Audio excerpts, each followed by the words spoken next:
guys, welcome back to my channel. It's Lipsy and we're back with another video. This is a mental health based video, and I will warn you that if you do have any triggers with regards to talking about food, eating disorders, any anxiety or anything that would kind of come into that bracket, maybe this video isn't for you. But if you want to carry on watching, please watch with discretion. I'm taking my hat back. 1, 2, 3, funk it. My darling, I love you, I love you, I love you, I love you, I love you, I love you, I love you, I love you, I love you, I love you, I love you, I love you, I love you. So today we thought that we'd talk about something that I've always wondered really, and that is, what is it like living with someone with an eating disorder?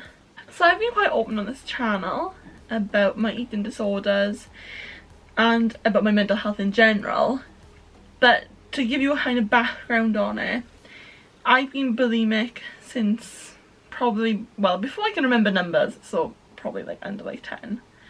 And then I started to develop binge eating disorder as I got older, and I think the reason behind this was, with bulimia, you can feel the back of your teeth. I probably told you this. You can feel the back of your teeth getting chalky. I looked it up and I remember seeing that it could be a side effect of bulimia, and I remember thinking, okay, I need to stop that, but I can't stop the binges. So then I decided to stop, make myself sick, and just to solely concentrate on the binging side of things. Obviously this isn't all under control. It's rational decision making. It's not something that I sat down and said, okay, this is going to be better off if I just destroy myself in this other way instead of this way. But everything started to get a little bit better with regards to making myself sick. Then later on I went to start dieting. Anyone who knows me knows that I've been a yo-yo dieter since I was probably 11 or 12.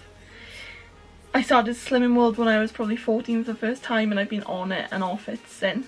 Honestly, the reason that I lose so much weight on Slimming World is because if I eat one bad thing I'll throw it up. So I'm not taking in those calories, which is not a recommendation. Please do not start doing this. If you're watching this and you're young and you're thinking that might be a good idea for you, it's not. It causes way more trouble than what it's worth. But I started throwing up again, and it's just been a back and forth cycle of, when I'm on diets I'll make myself sick, when I'm not I'll just binge. I'm diagnosed bulimic, I'm diagnosed binge eating disorder. So I remember going to a doctor and asking for help, probably when I was 17, 18. And I was referred to, I'll say it out loud, don't care, Tawna Hospital. Maybe I shouldn't, but they deserve to be penalised. Well, you were recommended to a therapist.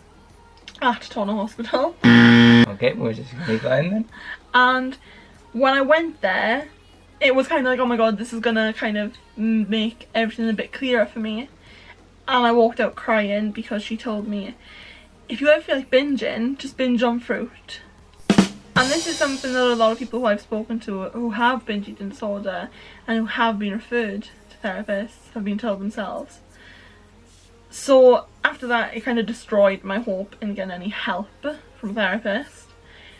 And then I spoke to you about it, and obviously Simon's did a degree in counselling, and you kind of reassured me that that wouldn't happen with every therapist. No, didn't. Can't say it showed the best light. The therapist. No, I'm like, obviously this is the type of person that you get sent to. Is it just because she's like a budget version? No, maybe she's lost her passion for her work, or she didn't know how to help you and thought that was the right answer. Or an answer. I don't know. I can't speak for other people. So then I went to private therapy, and I feel like I've gotten a lot better since. I don't struggle half as much, honestly, that I used to. That's not saying that I'm completely cured, or if you went to a therapist you'd be completely cured. It's putting in the work yourself, as well as taking in what the therapist is telling you. And yeah, I think that therapy has been good for me, and I'm really glad that I went to search for private therapy after being given such a terrible experience. So I've actually come up with 3 questions for Simon. I just thought they are probably questions that other people with eating disorders have wanted to ask their partners before. Okay. So the first question is, when did you first notice that I had some sort of issue with food? I'm not sure if I ever did notice. Because I think you're probably the first person I was around that had. issues with food in that way. Yeah. So I didn't know what I was looking at, to be honest. Then just over time, I think you just talked to me about it. And we talked together about what it was that you were struggling with food. So I don't think I ever thought, oh, that looks like binge eating disorder or anything like that. I think just over time we talked about it. Yeah. That's how it came to light for me anyway. So I never like showed any kind of signs that you would have thought, oh, that could be a sign of something more than just the pattern of eating that she has. I didn't know any different at the time. I didn't really know what I was looking for or looking at. I just thought that's just the way she eats, and you were being sick or things like that.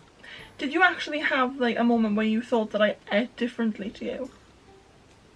No, because I think we're both quite bingy to start with. Yeah. We'd both eat like a lot of food. Yeah. And like I was quite restricted when I was younger, like as well, like told, yo, don't do this, don't do that. So then when we had that choice of what we wanted to eat, Yeah, that makes sense. kind of both of us went, ooh, kids in the candy store kind of thing. Especially when I could drive. Yeah, it got really bad after that. Yeah. My second question is, do you think that I've gotten worse since you first met me? No, definitely not. Really? Maybe you had spells where you were worse, but I think overall you've got better. Okay, because I would definitely have thought you were going to say that I've gotten worse. No, I think you've got better. I think you might have had dips where you were like really struggling, Yeah. but I think overall you've come up. I think Okay. maybe through understanding yourself better. Yeah, I think like when I get more stressed, I kind of delve into that sea of like not knowing what to do, and like uni. When things are getting stressful in uni, I would always find myself then relying on food. Yeah, it's like safety, what you know. Yeah. No, I think you've definitely got better, and I think not that I've ever given you therapy as such, but like when we go in the car, we just talk. It's like a recap. Like, you'll just check in with me and ask how I'm doing with food, and we'll just have a little chat about it. Sometimes, like, when I'm struggling more, I'll talk, like, the entire journey about it. Other times, I may just be like, yeah, I'm fine. There's nothing going on at the moment. But I think you've made, like, big discoveries about yourself and Oh, food yeah, definitely. that together we've kind of figured out. Yeah. That's not me taking credit, because you've done the work. You've made the discoveries. So I'm not in your head. Yeah, I get you. But I still think that you've given me the level head for me to think properly. Okay. That makes sense. So my third question is, and I think this will be the main one for anyone else who's in the same boat as me, do I make your life difficult when it comes to food? Like, be honest, I won't mind your answer. I don't know. Sometimes, maybe. But I think we both struggle to pick meals. I think that's the biggest issue. Yeah. It's really bad when neither of us know what we want to eat. And we're looking at the other to try and supply an answer. But apart from that, you've not made my life difficult. How about in, like, not just a food sense, but have I made your life awkward when it comes to, I don't know, taking longer to get dressed because my mental health is in a bad place, because I've been eating more and... No, I don't think so. Like, sometimes you might go through like 3 tops, trying to figure out which one you feel looks best that day. Takes a little bit more time, but it doesn't bother me. Okay, so I also thought of 3 questions to ask Lucy. The first one is, as I actually have no experience with eating disorders myself, what is it like to live with them? So, like, it's a constant cycle in my head. Whenever someone asks me what it's like, that's the first thing I'll say is about the cycle that goes round and round and round. That's frustrating because I know that I don't need to do these things, and I know that I know when I'm binging now. That I've actually gone to a point where I know when I'm binging, which part of me makes it feel worse because I should be able to make that quick decision of no, there's no need for me to do this. But then it makes me feel better because I am able to identify. I mean, I'm so used to it now that I can't tell you what it's like. Yeah. Because it's just my life. You don't know what would be different. No, I have no idea what anything different would be. I have no idea what it would be like to live without an eating disorder. So it's difficult for me to answer that question because I have no idea what it would be like otherwise. Okay, that makes sense. So question number 2, I think we do these to try and help people. anybody, if we can help one person, as I have no experience, this can only really come from you. Like, do you have any advice for anyone else that's suffering? So like, obviously it comes into two sections. I don't know the age of the people that watch my videos, but if you're kind of a younger person and you're struggling and you kind of feel embarrassed to talk to anyone, there's actually nothing embarrassing about it. If you've got this thing that's in your mind, then talk to anyone about it. It doesn't have to be your mother or father. It doesn't have to be anyone like your friend. You can just find a teacher in your school. You can find anybody. The person I spoke to the most was a teacher in my school called Mrs. Lusher, and I used to go to her like every single time I had a free lesson, so I could just talk to her about how I felt. She was like the person that I opened up to about my food stuff. Not that I'm not close to my mother, but I just felt like she was the person I should talk to about it. Sometimes we feel more comfortable talking to someone who's not so involved in our lives. And it can be anything. It doesn't have to fit into a box. You don't have to be skinny if you think you're suffering with anorexia. And you don't have to be skinny if you think you're suffering with bulimia. That's a massive misconception. I remember the first time I ever told anyone, my friends, that I was suffering with bulimia, she laughed in my face and I just felt like absolute shit afterwards. Do you think you have to be plus size to have binge eating disorder as well? No, definitely not. So binge eating disorder can be What is going on? that you live off your binges. Mm-hmm. So you don't eat for days and then you binge. Or you could be someone like me who has a totally normal diet and then will binge as well as that. People who fall into that category are most likely to be plus size, because obviously they're consuming more calories. Mm-hmm. But then people in the other category could be any size. Yeah. It just depends on the metabolism is. My advice to anyone who's older and is kind of living with the disorder, any disorder, then I would just say that you shouldn't be embarrassed of it. Like, that's one of the main things that I've felt my whole life, embarrassed of how I am with food. It's really not something I should be embarrassed about. And the longer time goes on, the more I realise that so many more people are suffering. When I put up my first video, it was a mukbang at McDonald's, and I spoke about having binge eating disorder. So many people messaged me and said they felt the same, or said that they'd always suffered with eating disorders, and I helped them in some way or form by putting that video up. So a big, massive piece of advice that I would give you is talk. It doesn't mean you have to get on a camera and talk to people or get on a mic on a stage. It's not about that. It's just about putting your feelings out there. You could write it down. You don't even have to give it out. You can literally write a letter to yourself and just keep it in your drawer. But for you to get those words out onto a piece of paper, it's going to help you somewhat. I'm not saying it's going to make you any better, but I'm saying that it could help you. Because everything is just working your way to feeling a little bit better. Would you feel comfortable if anybody had any questions? Yeah, if anyone had Continue. any questions, you could totally message me. I always leave my Instagram, my Twitter, my TikTok at the end. If you want to message me on any of those platforms, you're totally welcome, and anything I can do to help you, I will. I've had a lot of people talk to me on TikTok. I always put eating disorder videos up on TikTok, so if you don't follow me on there, go down. You might relate to some of the videos. It's not about views or likes or anything like that. It's genuinely you might relate to some of the videos and you might realise that you're not abnormal. Number 3. Do you find anything helpful? I find that when I'm busy, so like when I'm editing videos, when I'm distracted, when I'm driving, when there's someone in the car with me, if I'm on my own, it goes tits up. I think that like the best thing for me is when I'm kind of doing something. When I'm drunk,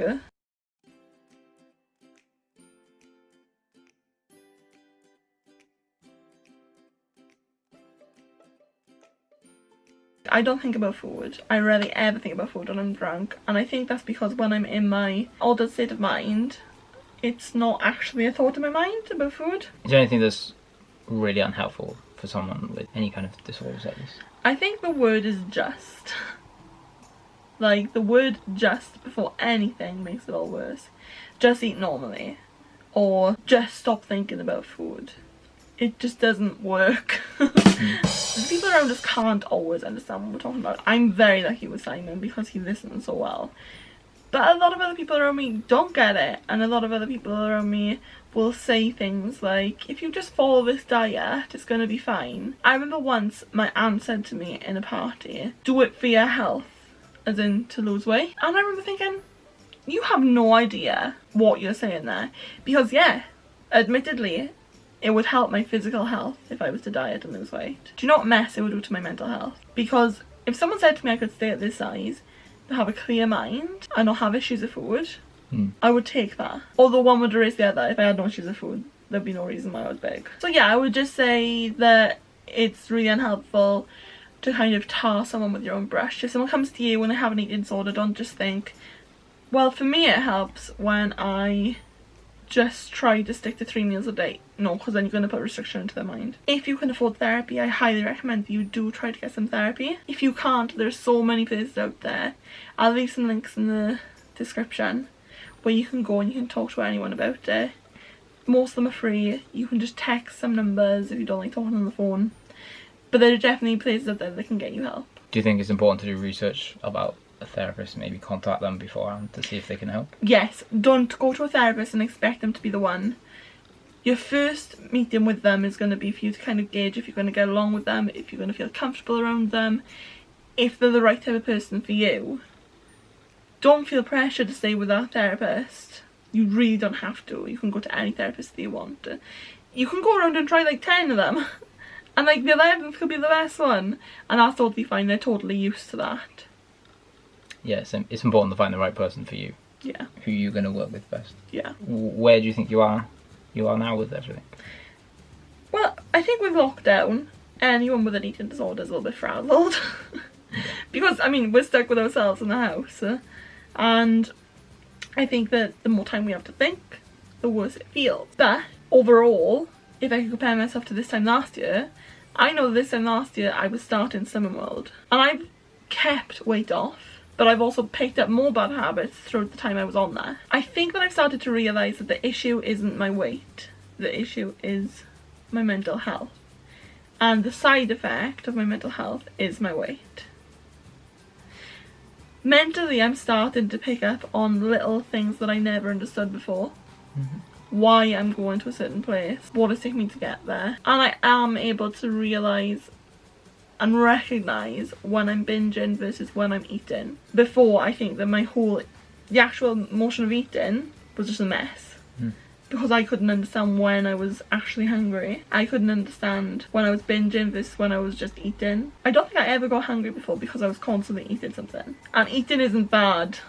I know there's going to be people out there who are thinking, yeah, but I can't do that because no, you need to eat. You need to eat as often as you get hungry. We've all been there. Anyone who's sitting watching this with an eating disorder, it's not going to get better if you starve. Yeah, I just feel a little bit better about everything. But something that twigged my brain the other day was I saw a little quote online. I'm going to leave the video on this quote. And it said, "You are not a before and after photo." And that like hit me on like such a deep level. Because I was like, I've always thought of myself as the before. I never took into consideration before that if I had an after photo, it might not look as bad as the before photo, physically, but mentally I might be destroyed. And that's something that stuck with me because it made me realise that the after might not be as good as what I expect it to be. So as I said, like, we make these kind of videos just to try and help one person, basically. If one person sees this and can get something out of it, even if it's just speak to their parents or somebody, a friend, anybody, reach out if you need to talk. Not just about eating disorders, but just mental health in general. Yeah, we're gonna make some more videos on mental health. I mean, we've got a mixed bag of mental health issues between the two of us, haven't we? Yeah, it's something we're both really passionate about. Yeah. I mean, briefly, my background is in using drama to help people with kind of mental health issues. And obviously you know that Simon is trained to be a therapist. So it's kind of both our backgrounds and it's something that we both want to work on with the community. Like, we've both had our own issues, in different issues. So we both come into it with passion. Just want to help other people, really. I hope you enjoyed this video and I hope it gave you something that maybe you really needed. If you don't want to put it in the comments, but we've actually helped you, I would really love to hear from you. Wherever you want to contact me, all my details are on you. I've already said them in the video, so I'd love to know if we helped you at all. Like I said, if you want to message me about anything, Simon doesn't have any social media, but if you specifically want to talk to Simon, you could message me and I would like pass my phone over. Don't forget to subscribe, hit that notification bell so I can give you updates every time I upload. And as always guys, never let anyone dull your sparkle.